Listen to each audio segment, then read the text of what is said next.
करण्यासाठी माननीय कीर्ती भागवत मॅडम या ठिकाणी उपस्थित झालेल्या आहेत.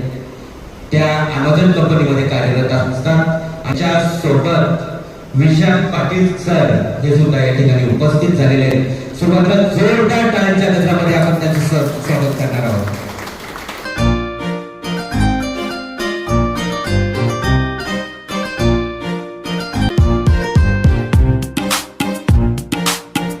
खरं तर या अमेझॉन कंपनीमध्ये दिव्यांगांना प्राधान्य देऊन त्यांना पुढे जाण्याची संधी या कीर्ती मॅडमच देत असतात.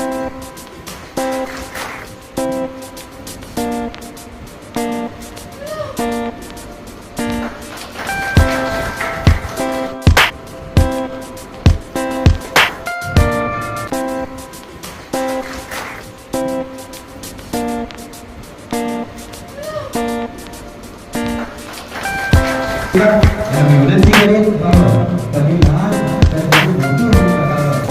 शेवटी काय करणार आहोत म्हणून जनतेवर उत्तर देणं प्रेमाने जपावं हाच मंत्र आपल्या आयुष्यात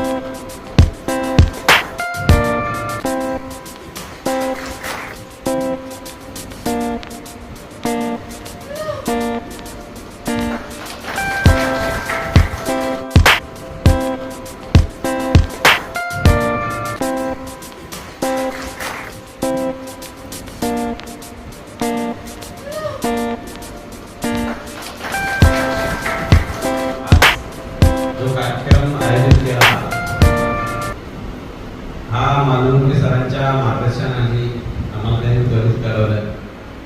त्यांनी ॲमेझॉनच्या टीमशी संपर्कात राहून जो नियोजन बसवलं ते ही शाळा जी आहे कर्णबधीर म्हणून शाळा एक वेगवेगळ्या दिशेला नेणारी मुलांना घडवणारी ही शाळा आहे. कारण जी मुलं घरी शिकू शकत नाही ती या शाळेमध्ये खूप काही प्रसंगाने पुढे गेलेले आणि मला आनंद वाटतो जो आज त्यांना रोजगार मेळावा उपलब्ध करून दिला. मी कीर्ती भागवत मॅडम यांना विनंती करेन की आपला कार्यक्रम या आता पुढे सुरू करायचा. मेरा नाम कीर्ति है. मैं अपने नाम से शुरुआत करती हूँ. मैं और विशाल हम अमेज़न में काम करते हैं. हम डाइवर्सिटी, इक्विटी एंड इंक्लूजन ये प्रोजेक्ट पे काम करते हैं, जिसका मतलब ये है कि सभी लोगों को समानता के साथ एम्प्लॉयमेंट अपॉर्चुनिटी मिलना चाहिए. और अगर हम यहाँ पे आके एम्प्लॉयमेंट अपॉर्चुनिटी दे रहे हैं, इसका मतलब कि हमने हमारे यहाँ पे ऐसा कल्चर क्रिएट किया हुआ है कि जिसकी वजह से अगर हमारे यहाँ पे जितने भी लोग जॉब के लिए आते हैं उनको वहाँ पे काम करने के टाइम पे बिल्कुल भी दिक्कत नहीं होती. तो जैसे अभी आप तो स्कूल सभी लोग को यहाँ पे स्कूल मतलब हमें ज़्यादा आदत है नहीं कि हम लोग कहीं जाए और कहीं पे लेक्चर या फिर किसी का निर्देशन करें. बट फिर भी मैं पहली बार बोल रही हूँ शायद. तो जैसे अभी यहाँ पे बच्चे पढ़ाई कर रहे हैं, मुझे तो पहले उनको ये पूछना है कि पढ़ाई क्यों कर रहे हो, मतलब पढ़ाई का इम्पोर्टेंस क्या है, आपण शिक्षण का करतो, महत्व काय आहे.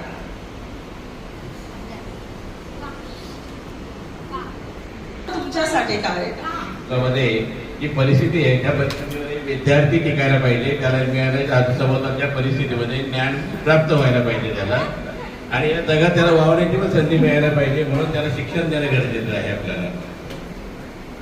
याच्याशिवाय माझी साधारण व्याख्या मी सांगू इच्छुक असेल, मुलांना सांगेल स्पेशली, आपण ज्या चटईवर बसलेलो आहोत ती, हा पंखा, हे लाईट, आपण ज्या स्कूलमध्ये बसलेलो आहोत ते स्कूल कोणी क्रिएट केलेले? एका माणसाने ज्याने शिक्षण घेतलं असेल या गोष्टीचं. शिक्षणाची साधारण व्याख्या आपण ही समजू शकतो की आपल्याला या समाजात जीवन जगण्यासाठी ज्या काही सुविधा लागतात त्या सुविधा आपणच बनवतो. त्या सुविधा बनवण्यासाठी ज्या सुविधांमधून आपल्याला पैसे मिळणार आणि त्या पैशाने आपला जीवन निर्वाह होणार. बस फक्त तीच एक व्याख्या मी सांगू शकते की तीच एक गरज आहे शिक्षणाची, की आपल्या परिसरात ज्या सगळ्या गोष्टी आहेत त्या सगळ्या गोष्टी निर्माण करण्यासाठी एक शिक्षित व्यक्ती लागतो. कोणताही साधारण व्यक्ती हे सगळं कार्य करू नाही शकत. आणि दुसरी गोष्ट म्हणजे की मी तर एक गोष्ट तुम्हाला सांगेल की कोणत्याही प्रकारच्या कॉम्पिटिशन पासून लांब राहायला पाहिजे. जैसे कि अगर आप पढ़ाई कर रहे हो तो आप आपके ऊपर उतना आत्मविश्वास रखो कि आपको किसी के साथ खुद की तुलना नहीं करनी है, क्योंकि हम लोगों को भी वही सिखाया जाता है कि मनुष्य अगर हम लोग हैं तो हम यूनिक है, किसी के साथ कंपेयर नहीं करना है। अगर मैं बोलूँ मेरे यहाँ पे 3000 प्लस बच्चे काम करते हैं, उसमें 1000 प्लस बच्चे ऐसे हैं कि जिनको बोलना नहीं आता और उनको सुनाई भी नहीं देता। उनके लिए हमारे यहाँ पे हमने ऐसे स्टाफ रखा हुआ है कि जो साइन लैंग्वेज में उनके साथ बात कर सके। हमारे पास एप्लीकेशन भी है कि जो एप्लीकेशन के द्वारा हम उनसे बात करते हैं, क्योंकि हमारे स्टाफ में 100% लोग ऐसे नहीं है कि जिनको साइन लैंग्वेज आए। जैसे मुझे नहीं आती, मुझे बहुत कम आती है, तो मेरे पास मोबाइल में एप्लीकेशन है जिसको चलाकर मैं तुरंत उनसे बात कर सकती हूँ। तो हमारा कंपनी उसी चीज पे ध्यान देता है कि आपको काम करने के दौरान क्या क्या चीजों की जरूरत है जिससे आप सही से काम कर सको, वो सारे माध्यम हम लोगों के पास है।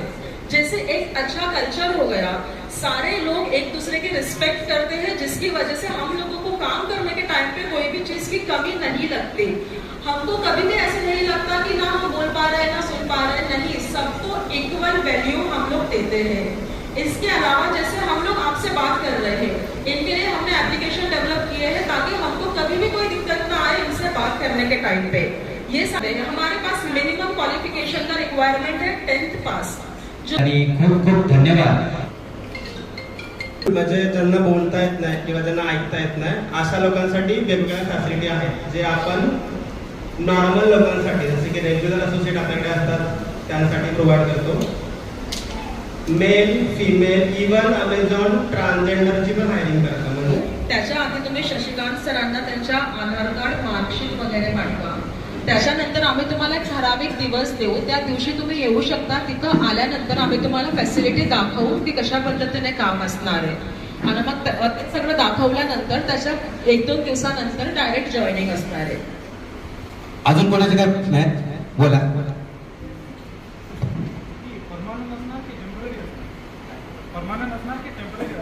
परमनंट असेल की टेम्पररी जॉब?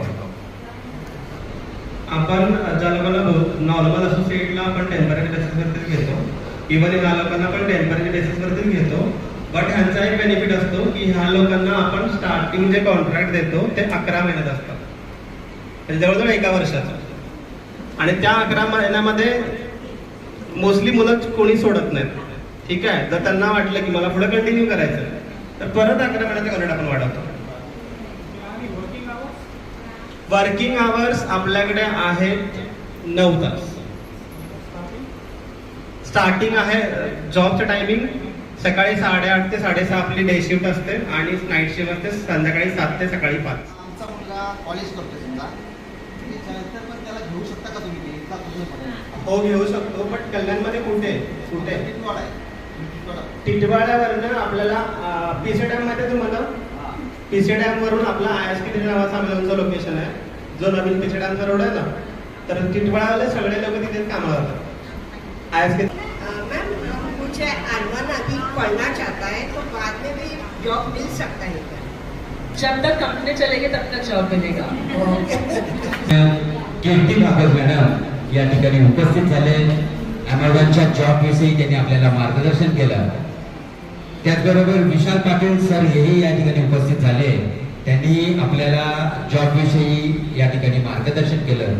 दोघांचंही श्री नाकोडा गणपती विद्यालयाकडून या ठिकाणी धन्यवाद व्यक्त। आपल्याकडे प्राजक्ता हनकोणकर मॅडम या ठिकाणी उपस्थित झालेल्या आहेत, ज्या NGO चालवतात, CRH काहीतरी कंपनी आहे त्यांची, त्यांचं पुढील मार्गदर्शन या ठिकाणी आपण मार्गदर्शन करायचं मॅडम।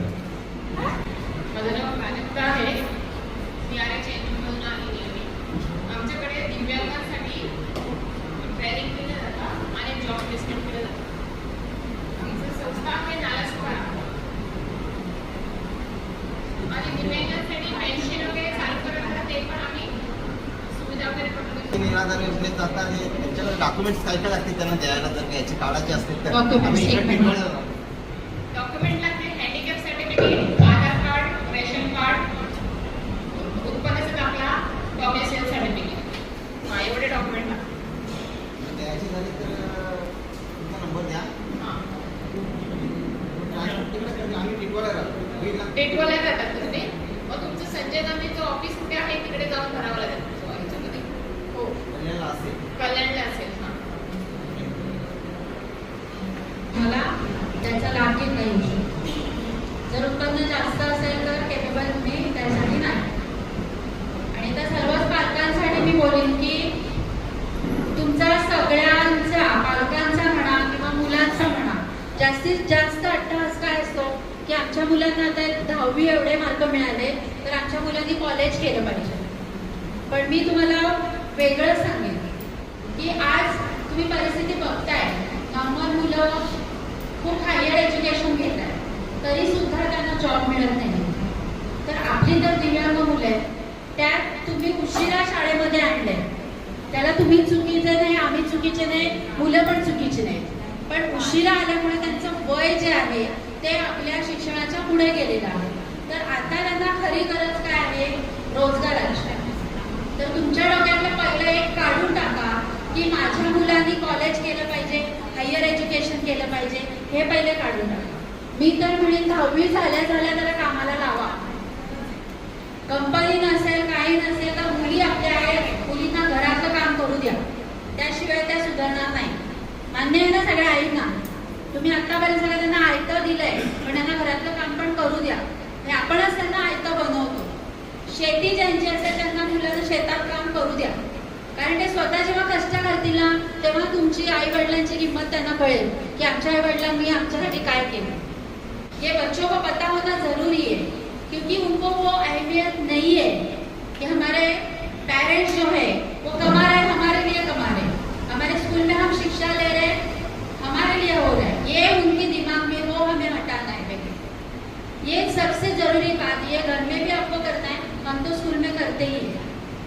तो सबसे पहले रोजगार करना ये सबसे ज्यादा जरूरी है. तो उन्होंने एक अच्छा सवाल पूछा, किसी ने आप पूछा कि सैलरी कितनी मिलेगी, तो उन्होंने 16,000 बताया. 16,000 के लिए काम कितना करना बताया उन्होंने? कितना बताया? 9 घंटा. सबने सुना ना? कितना घंटा? 9 घंटा. कितने दिन? खाली 22 दिन. देखो हमें भी 6 दिन यहाँ आना पड़ रहा है. 5 दिन का काम है, 2 दिन उनको ऑफ मिल रहा है, ऊपर से इंटेंसिव मिल रहा है, ऊपर से ओटी मतलब ओवर टाइम भी मिल रहा है उनको. और फैसिलिटी में उन्होंने बताया कि मेडिक्लेम होगा 1 लाख का, टेक क्लेम होगा 5 लाख का. ये सारी बातें आपने सुनी कि नहीं सुनी? हाँ या ना? हाँ. तो ये सारा ध्यान में रखो, घर में जाके इस पे गौर करो और अपने बच्चों को उसके लिए तैयार करो. ये मैं आज आपको बोलना चाहती हूँ. आज त्यांनी जवळजवळ 10वीच्या 15-20 बॅच त्यांच्याबरोबर आपल्या सरदार सर, खताळे सर यांनी सुद्धा 10वीच्या बॅच ज्या होत्या तर त्यांच्यामुळे यशस्वी झालेल्या आहेत. त्यांच्यासाठी एकदा जोरदार टाळ्या.